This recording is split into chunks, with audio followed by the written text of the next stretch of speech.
माझं नाव अमित अशोक तोडकर असून मी नाशिक येथे राहतो। आमच्या लग्नाला 7 वर्ष झाली, तरी आम्हाला संतती नव्हती। भरपूर ठिकाणी आम्ही ट्रीटमेंट घेतली, भरपूर दवाखाने केले, पण काहीच उपयोग झाला नाही। अथर्व या हॉस्पिटलला डॉक्टर यशवंत माने यांच्याकडे आल्यावरती आम्हाला पहिल्या वेळेसच फरक पडून गेला आणि मुलगा झाला।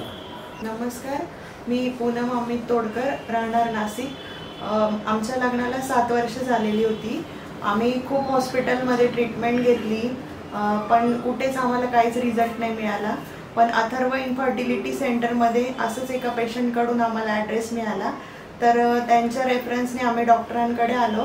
तर फर्स्ट ट्रीटमेंटमध्येच मला इथे प्रेग्नन्सी राहिली आणि 21 जुलै 2023ला इथे आम्हाला मुलगा झाला। तर आम्ही डॉक्टरांचे आणि हॉस्पिटलच्या पूर्ण स्टाफचे खूप खूप आभारी आहे।